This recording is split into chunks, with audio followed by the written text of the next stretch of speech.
At Arizona State University, we're bringing world-class education from our globally acclaimed faculty to you.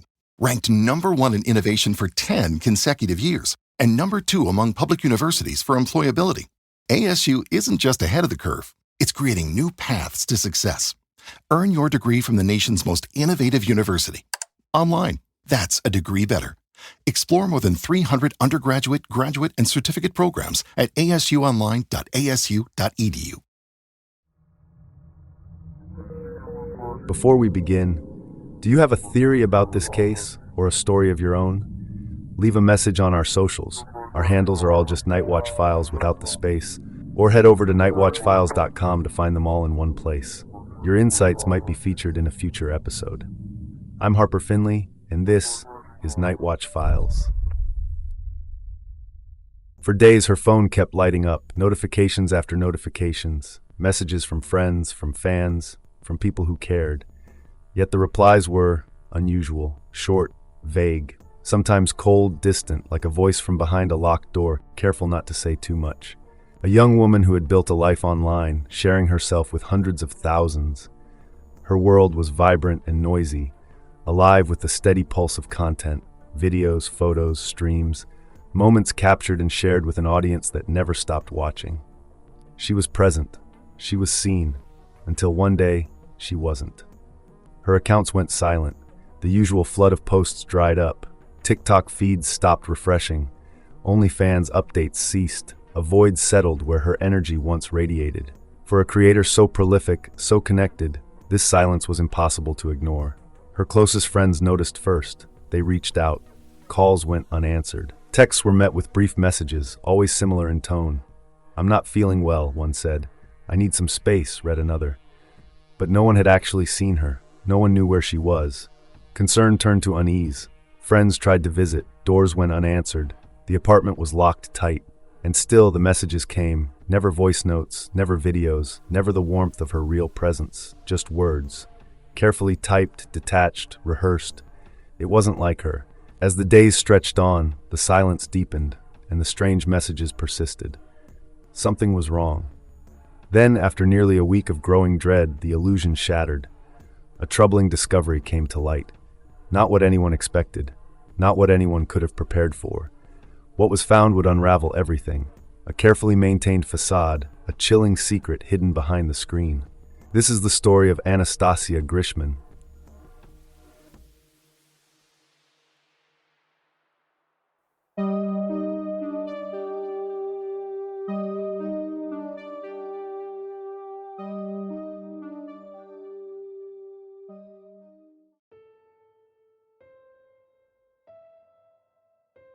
Anastasia Grishman was born on February 7, 1996, in Leningrad, renamed St. Petersburg just 5 years earlier, after the fall of the Soviet Union.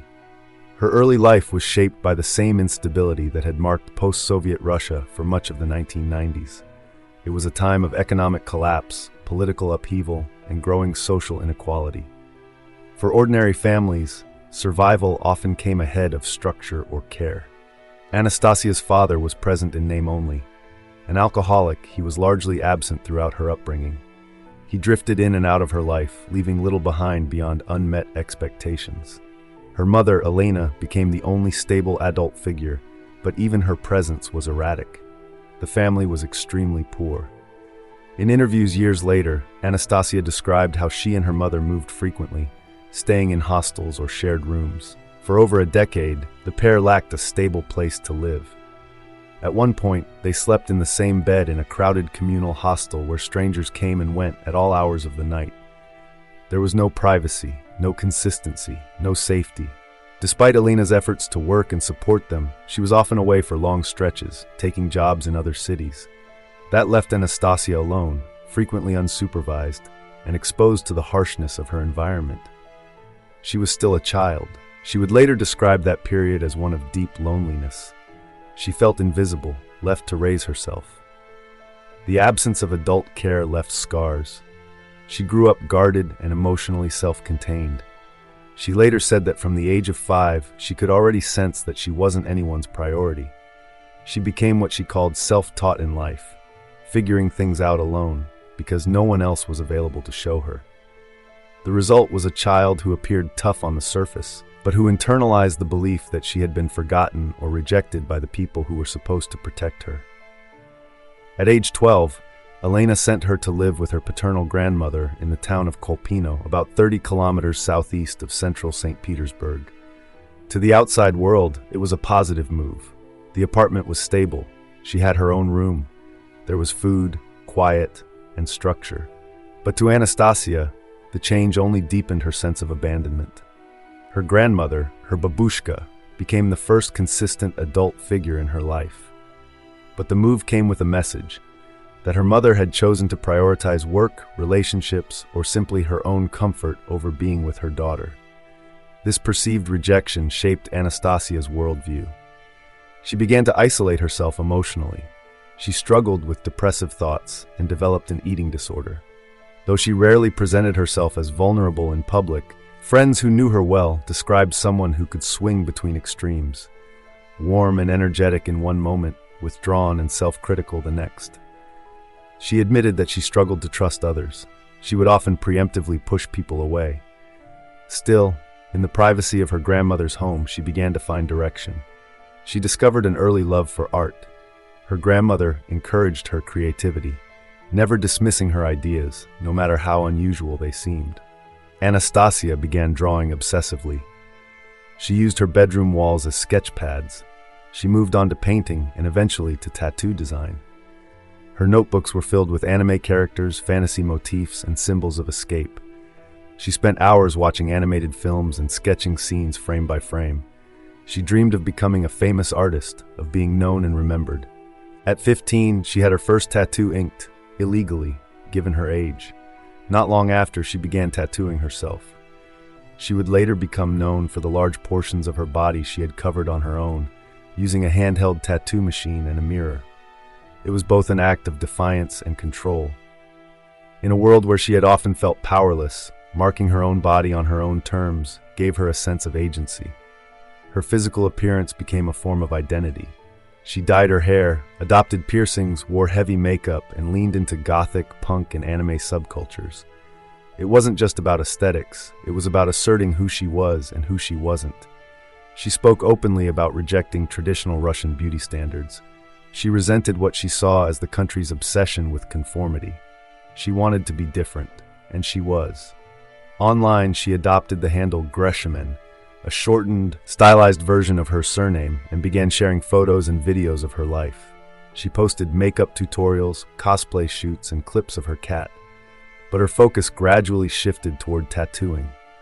Her specialty was anime-style work, bold, vivid pieces with clean lines and detailed color palettes. She worked from home, often on friends or clients who found her through social media. By 18, she was running a full-time tattoo business out of her apartment. She'd found a niche. Her work was in demand, but she didn't stop there. Anastasia was unusually tech-savvy. She had taken online courses in computer programming and web design. She launched side projects offering design tutorials and coding lessons. She ran multiple Telegram channels. She created content on subscription platforms, often blending cosplay, modeling, and erotic photography into a highly stylized, curated persona. She was an early adopter of TikTok, joining the platform in 2019. Her account grew quickly. Within a year, she had over 250,000 followers. Her blend of visual artistry, offbeat humor, and candid storytelling made her stand out in a sea of content creators. Her aesthetic was distinctive. Her voice was direct. To many of her fans, she represented something rare, authenticity. But her most successful and most controversial content was her adult material. She shot and edited everything herself. Her work was widely viewed and brought in significant income. Friends said she treated it as a business. She set her own rules. She maintained control of her content. The line between persona and person was carefully managed. What she chose to show the public was deliberate. Privately, Anastasia remained guarded. Friends said she could be warm, generous, and fiercely loyal, but few people knew her whole story. Her relationships were intense, sometimes short-lived, and occasionally volatile. She described herself as someone who struggled with closeness. She feared being replaced. She feared being forgotten. Despite this, she built a strong inner circle of friends and colleagues who respected her talent and independence. She cared deeply about animals and regularly donated to shelters. She maintained close contact with her grandmother. She was known for sending long voice notes, often filled with thoughtful observations and dry humor. Anastasia Grishman had, by her mid-20s, created a life that defied the expectations placed on her. She was financially independent. She was widely recognized in her creative circles, and she had done it without traditional support, without family money, without industry connections, and without compromising who she was.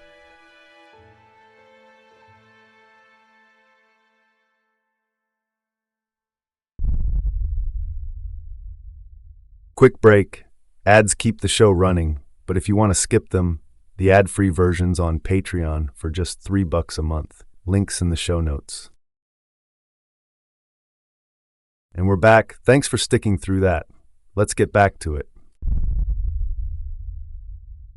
Dmitry Komlovsky was born on February 15, 1998, in the southwestern Siberian city of Omsk.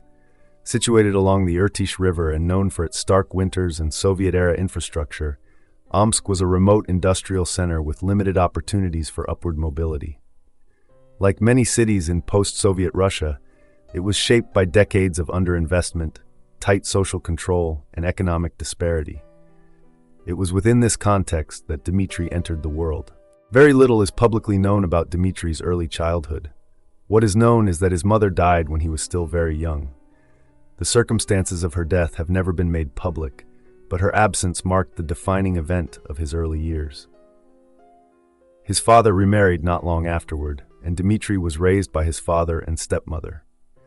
Friends and former acquaintances would later describe Dmitry as a withdrawn and quiet child, emotionally closed off, shy, and often uncomfortable in social settings. His early experience of loss and displacement appeared to shape the way he related to others. Those who knew him described a boy who kept to himself, one who seemed perpetually on edge, wary of emotional exposure. By adolescence, Dmitry had found a kind of outlet online. He became extremely active on VKontakte, the Russian equivalent of Facebook. There he began curating a persona that many would later describe as troubling. His posts often focused on themes of death and decay. He was known to upload photos of himself in graveyards, sometimes posing beside headstones belonging to girls who had died young. One caption read that he enjoyed walking among the graves of girls much younger than him. To outsiders, the posts were difficult to interpret. Some viewed them as attempts at morbid artistic expression. Others saw them as signals of something darker. A friend from that period recalled him as being relentless with these death posts. His social media presence also revealed a fixation on junk food, poetry, and highly controlling attitudes toward romantic relationships. On more than one occasion, Dmitry posted public lists outlining his requirements for a potential partner. These included strict and disturbing criteria based on age and body weight. In one post, he wrote that he would never sleep with someone over a certain weight or over 16. Elsewhere, he referred to his then-girlfriend, Margarita, in degrading terms, saying she was nothing more than skin to him. Friends described these remarks as misogynistic, disrespectful, and troubling. Despite these attitudes, Dmitry remained in a long-term relationship with Margarita for 5 years. The two had known each other since childhood, and for a time were described as a stable couple. Their relationship, however, was not conventional. By the time they were adults, Dmitry and Margarita were producing and appearing in their own pornographic videos. According to Margarita, the idea had been Dmitry's. She later claimed she agreed to take part out of fear, stating that she believed he would leave her if she refused. Her accounts of their relationship grew more troubling as time went on. In interviews, she accused Dmitry of emotional abuse and manipulation. She said he had once raised a hand to her and described an incident where he strangled her during an argument on the day they separated. She also claimed that he gaslighted her throughout the final stages of their relationship, particularly after he became close with another woman, Anastasia Grishman.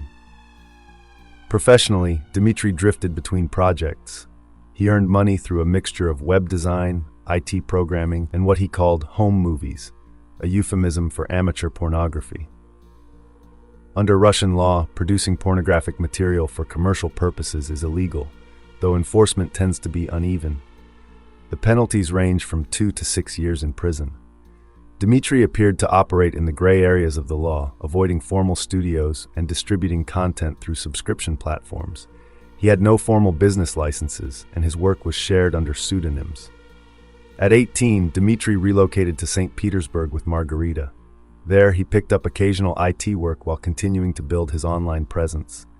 His social circles were mostly limited to others involved in fringe creative scenes, including adult content producers and amateur coders. His behavior remained erratic and at times inappropriate. Acquaintances described him as socially awkward and incapable of understanding boundaries. Some who had interacted with him online said they had blocked him after receiving unsolicited or unsettling messages. By the age of 19, Dmitry already had a criminal record. His first offense came at 16 when he was convicted of theft. His second offense was for evading mandatory military service, a serious crime in Russia. All men in the country are required to serve in the military at age 18. Avoiding this obligation carries criminal penalties and results in permanent restrictions on travel. Dmitry was prosecuted for the evasion and as a result was barred from leaving the country. His criminal record, combined with his online history and the accounts provided by his former partner, painted a picture of someone who had struggled with impulse control and displayed a persistent disregard for social norms. His digital footprint was filled with red flags, disturbing content, misogynistic rhetoric, and a fixation on control and power. When Dmitry first crossed paths with Anastasia Grishman, he was still working odd jobs in tech, producing adult videos, and maintaining a modest online presence under various aliases. To those who knew her, the connection between Anastasia and Dmitry was difficult to reconcile. She was creative, independent, and professionally respected. He, by contrast, had a checkered past, questionable ethics, and a growing history of interpersonal harm. But their paths had intersected, and the outcome would leave a permanent mark.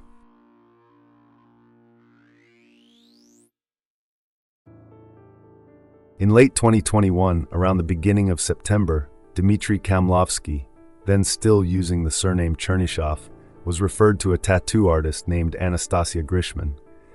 The recommendation came from Margarita, Dmitry's long-term girlfriend at the time.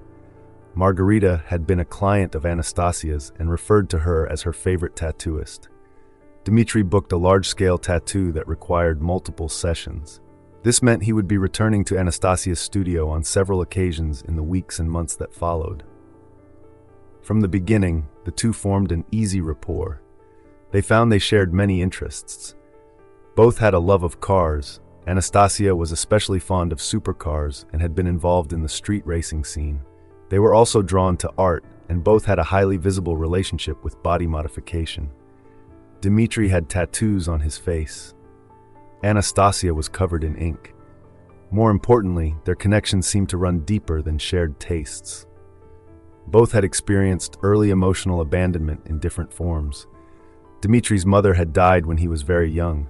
Anastasia's mother had grown distant after Anastasia reached adolescence, more focused on work and new relationships than her daughter. Dmitry and Anastasia bonded over what they saw as a shared emotional deficit, an aching lack of stable maternal presence. They also shared a sense of hunger to make something of themselves. Both had come from modest backgrounds. Both wanted success, attention, influence. Their friendship moved quickly. By late 2021, it had evolved into something more. Dmitry and Anastasia began an affair while he was still living with Margarita. Margarita noticed the change immediately. She confronted Dmitry several times, accusing him of cheating. The arguments became heated. At one point, Margarita threatened to take her own life.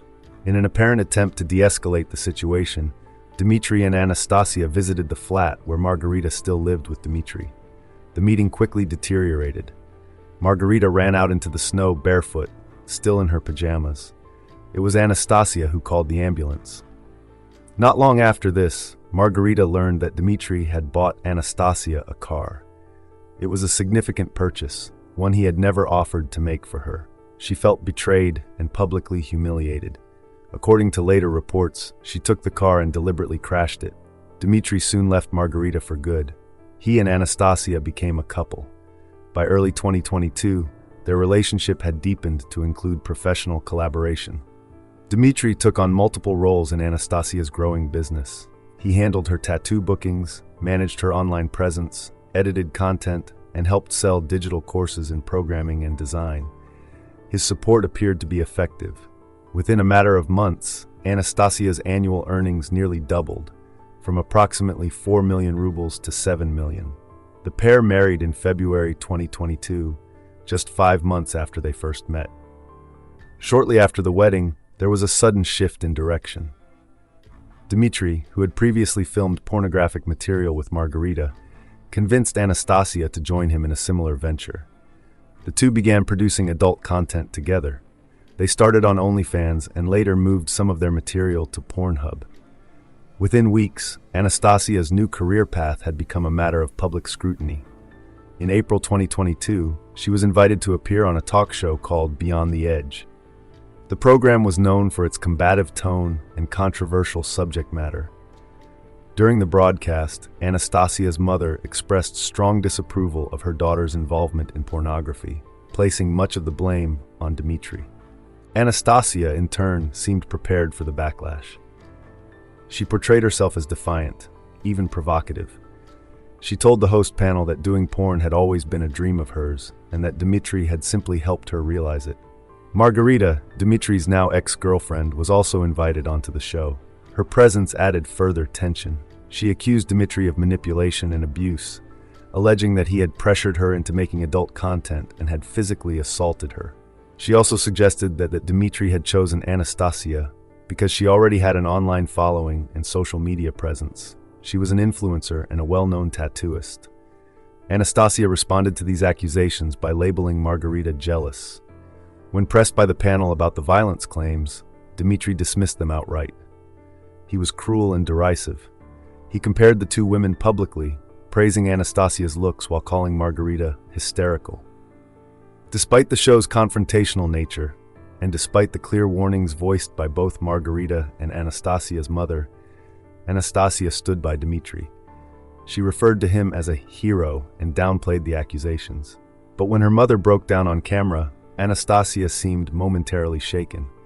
She admitted that her relationship with her mother mattered more to her than her work in porn. Dmitry, perhaps sensing public opinion shifting, agreed to let her leave the industry if that was what she wanted. After the appearance on Beyond the Edge, there was a marked change behind the scenes. In the following months, Anastasia's enthusiasm for the relationship began to wane. Dmitry had abandoned all other work and was now financially dependent on her. Their arguments increased in frequency and intensity. Anastasia began to resent him.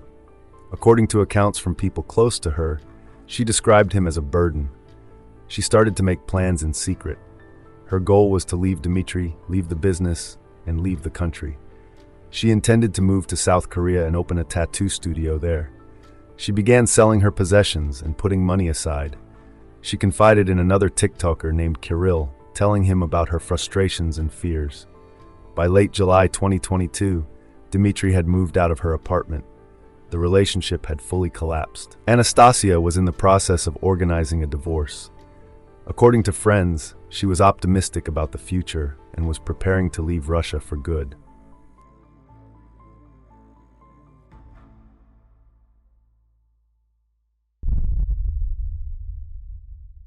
Quick break. Ads keep the show running, but if you want to skip them, the ad-free version's on Patreon for just $3 a month. Links in the show notes. And we're back. Thanks for sticking through that. Let's get back to it. Anastasia's audience was drawn to her distinct aesthetic, heavy tattoos, many self-done, and an anime-inspired goth style that made her instantly recognizable. In videos, she often appeared in elaborate cosplay or casual but stylized outfits, speaking with calm confidence about her tattoos, her work, and sometimes her challenges. Her posts were frequent, often daily. For many, she wasn't just a content creator. She was a familiar presence in their lives. Her reach extended far beyond Russia's border, but to her followers and friends, the unfiltered moments she shared online, snippets from her apartment, close-ups of her tattoo sessions, her quiet humor, were the content they responded to most. So when Anastasia's usual stream of updates abruptly stopped in mid-August, it didn't go unnoticed.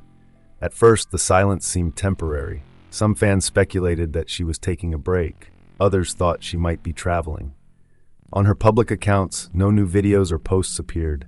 Still, messages sent to her were answered. The replies came through Instagram and messaging apps. Friends reaching out received short responses. Anastasia, they were told, was feeling unwell. She needed time, was feeling low, or simply wanted to be alone. A few were told she was ill. Others were reassured that there was nothing to worry about. The tone was plausible, but slightly off. She didn't send voice notes. She didn't call. It was all text, brief, somewhat flat. Some friends noticed the change but gave her space, taking the words at face value. One friend, Kirill, had only recently become close to Anastasia. He received a message that their friendship was over, that she didn't want to see him anymore. The wording was abrupt, inconsistent with previous conversations. He questioned it privately but didn't push. Others were told she was sick and asked not to visit. It was enough to hold off concern for a few days. But the absence of new content was harder to explain away. Anastasia had always maintained a regular online rhythm.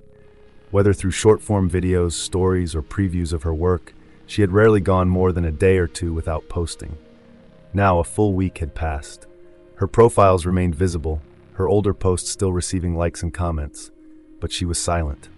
DMs were answered. Notifications were seen.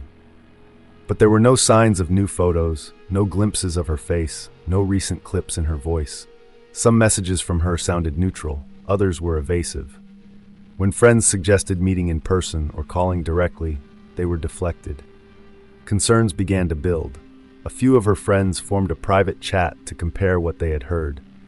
The stories didn't quite match. One had been told she was at home with the flu, another that she was traveling with no reception, another that she'd gone offline to deal with depression. Even among her most loyal friends, unease set in. Her mother hadn't heard her voice in days. Attempts to reach her by phone led nowhere. The messaging continued, but something felt wrong. Anastasia had never disappeared like this before.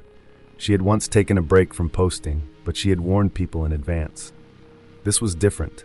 This was silent. Then came another unsettling detail. A listing appeared online under her name, an advertisement for personal items for sale. Friends who saw it wondered who had posted it and why. A lease extension had reportedly been filed on her apartment, though she had never mentioned any change of plans.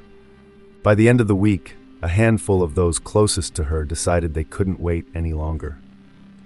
With no direct confirmation of her well-being, and with the growing fear that the person responding to messages might not be Anastasia at all, they went to her apartment. What they found there would bring the digital masquerade to an end and force investigators to confront a far more troubling question. Accounts differ slightly. Some say it was a single friend who first raised the alarm. Others describe a group who went together to check on her. But what's clear is this. On or just before August 10th, someone got close enough to her apartment to notice something wrong. A foul odor was coming from behind the door. It wasn't just a faint, unpleasant scent. It was the kind of smell that couldn't be explained by garbage or mildew. It was sharp, heavy. Chemical sweeteners hung in the air, perfume sprayed in excess. Later, investigators would find that the apartment's pipes and vents had been sealed with duct tape, an apparent effort to block airflow, an attempt to stop the smell from spreading. It hadn't worked. What happened next unfolded quickly. With no response from inside and growing fears for her safety, police were called to the scene. They forced entry. Inside the flat, they found the source of the odor. In the bathroom, submerged in the tub, was the body of Anastasia Grishman. She had been there for days. Her death was confirmed at the scene. She had been stabbed repeatedly, at least 22 times, according to the medical report. The injuries were concentrated on her neck, with 6 deep wounds believed to be the fatal ones. Her body had remained in the water for approximately a week. At the time of her discovery, those who had received messages from her were still trying to convince themselves she was just offline, that she was resting. that maybe she was dealing with something personal and didn't want to be disturbed. But those messages hadn't come from Anastasia. They had come from someone else. And now investigators had a body, they had a crime scene, and they had reason to believe that the person who had been impersonating her, keeping friends at a distance, buying time, was much closer than anyone had suspected.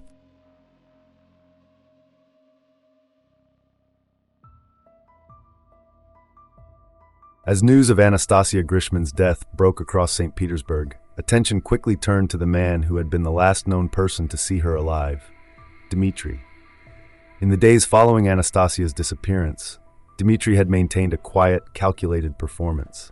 He'd posed as her online, replying to messages from friends, followers, and clients. He gave them vague updates, told them she was sick, depressed, that she needed space. For a time, the impersonation was convincing enough to delay suspicion, but only for a time. Then came the misstep. Roughly 3 days after Anastasia stopped communicating with the outside world, Dmitri met with a group of acquaintances, people who knew both him and Anastasia. Among them was a young woman named Laya, a mutual friend of the pair. Initially, Dmitri seemed nervous, preoccupied, but then his demeanor shifted. In what seemed like a spontaneous outburst, he began speaking, sharing what he described as deep personal truths. The group listened in silence as Dmitri claimed that he and Anastasia had made a suicide pact, one that he said had existed for years. According to Dmitri, Anastasia had struggled with depression for most of her life. She'd asked him to kill her, he said, begged him, repeatedly, and now he had finally followed through. Laya, confused and alarmed, pressed him further. That's when Dmitri said it outright. "Yeah, I stabbed her to death," he told her. "She is in the bathtub as we speak." He warned Laya not to tell anyone, not to call the police, said he was going to turn himself in, or kill himself. He wasn't sure which. But days passed, and Dmitri didn't go to the police. He didn't vanish. Instead, he remained in the apartment, continued impersonating Anastasia online, cashed in commissions, even began selling off some of her personal belongings. And then came something even stranger. Dmitri contacted the building's landlord to request an extension on Anastasia's lease. To Laya, the contradiction was clear. Dmitri had claimed he would confess, that he would end his own life. But he hadn't done either. He was acting as if he were settling in. That's when Laya made her decision. On the evening of August 9th, she contacted police. She reported Dmitri's confession and begged them to check Anastasia's apartment immediately, before Dmitri could interfere or leave the scene. The next day, on August 10th, officers forced entry into the apartment. What they found confirmed Laya's account. She had been there for at least a week.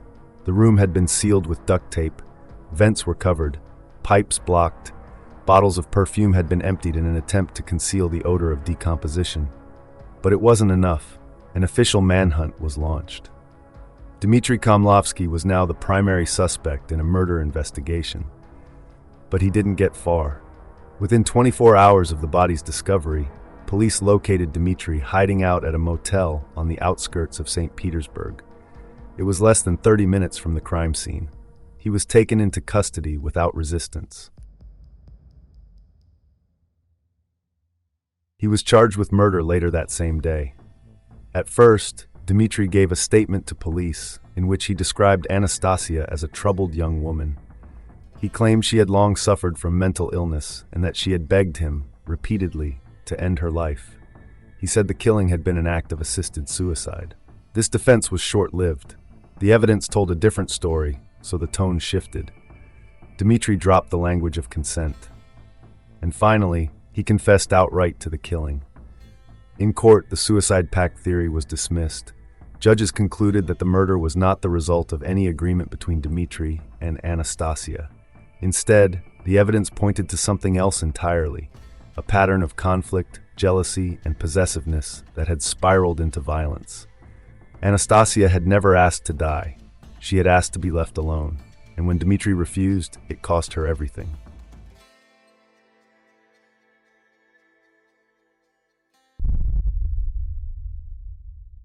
Quick break. Ads keep the show running, but if you want to skip them, the ad-free version's on Patreon for just $3 a month. Links in the show notes. And we're back. Thanks for sticking through that. Let's get back to it. The legal process moved forward quickly. Within weeks of his arrest, Dmitry was made to participate in what's known in Russia as a crime scene reenactment, a procedure where suspects are returned to the location of the killing and asked to physically demonstrate how the crime unfolded. Footage from the reenactment was later leaked to the press. Dmitry is shown wearing handcuffs and prison-issue clothing. He is seen handling a life-size mannequin intended to represent Anastasia's body. He lifts the dummy in his arms, drags it across the bathroom floor, and simulates repeated stabbing motions. One officer directs him where to stand. Another records the entire process. Russian media described the video as disturbing. The full clip was not publicly released. His trial began in January 2023 in the Frunzensky District Court of St. Petersburg. On January 22nd, Dmitry entered a formal plea of guilty to the charge of murder under Part 1 of Article 105 of the Criminal Code of the Russian Federation.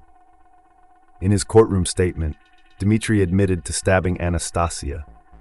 He told the judge that she died in his arms and that he had carried her into the bathroom afterward. He confirmed that, in the hours and days following the murder, he had used her mobile phone to reply to messages from her clients and friends, maintaining the illusion that she was still alive.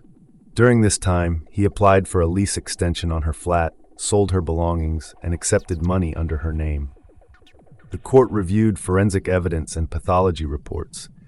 Anastasia had sustained at least 22 separate stab wounds to her body, focused primarily on her neck, head, chest, and upper limbs. 6 wounds to the neck were identified as the fatal injuries. She is believed to have died within minutes of the attack. Investigators testified that the murder had likely taken place between August 1st and August 3rd, 2022, meaning her body had remained in the flat for roughly a week before it was discovered. The prosecution argued that Dmitry's motive was rooted in jealousy. They pointed to his declining emotional stability in the weeks leading up to the murder and to recent tensions between the pair.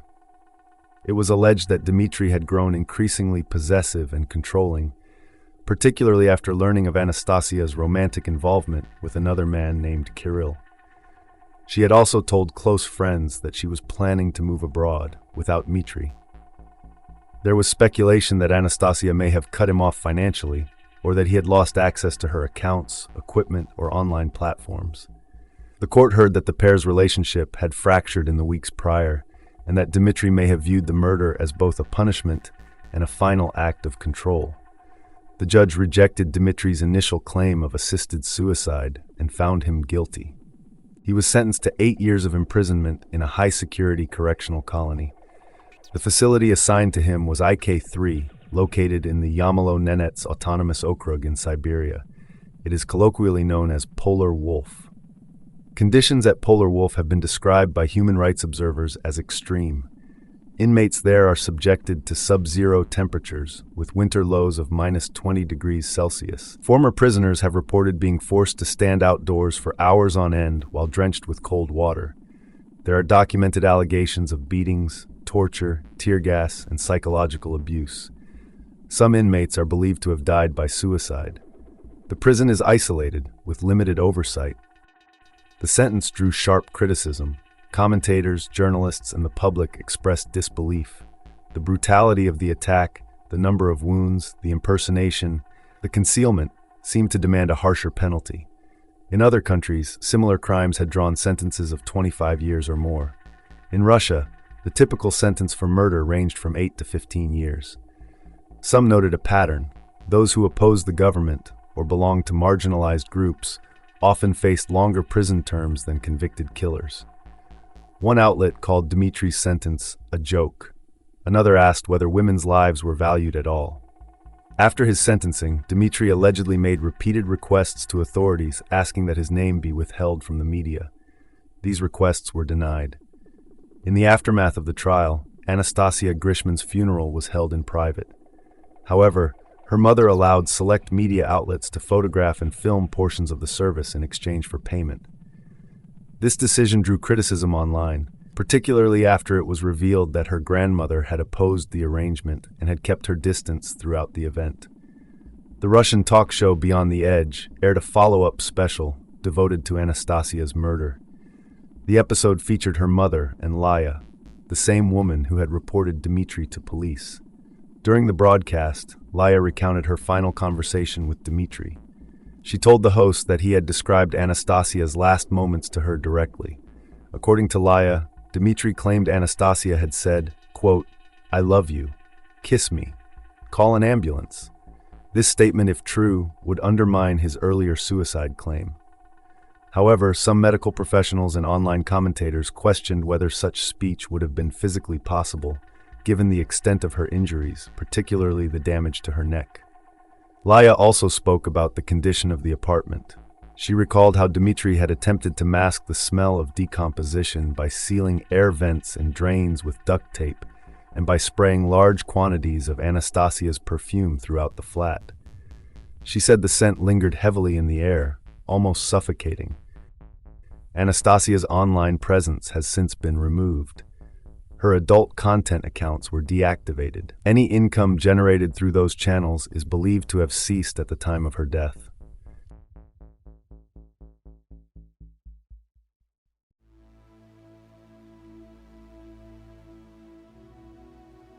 The digital age has made it easier than ever for someone to become a public figure.